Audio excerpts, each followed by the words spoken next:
One of the big issues in this area is the currents that are generated underwater. And people don't understand this is not a stream up in the mountains.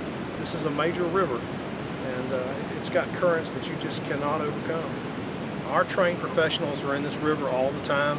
They have the very best safety equipment, and they have a life vest on every time, because you can be a great swimmer, but the problem in this area is that if you bump your head underwater, like we've had several people do, you don't swim very well.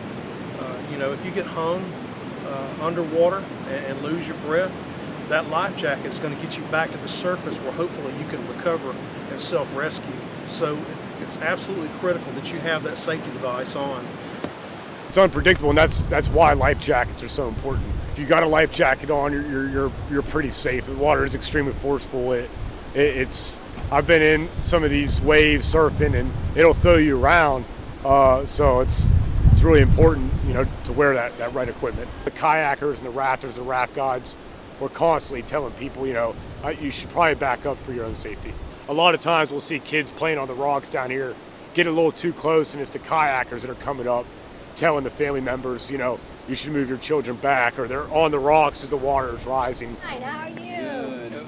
If you fall in the water and these are not snapped, this is just going to come right off you. I've heard the siren blowing. That siren blows for 3 minutes. Then we start generating electricity after that. So that means water flows, comes in, flows through the turbine, and comes out the tail race right here.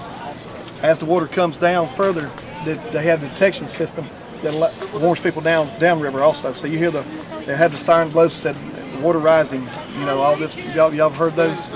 So you know what to do when that happens, don't you? Get out of the water. If you look at it from a time perspective, you're looking at severe brain damage without oxygen for 4 to 6 minutes. Well, by the time you call 911, we get down here, locate you, and get in the water and get you out. You've got to understand that the odds are not in your favor for surviving a drowning incident.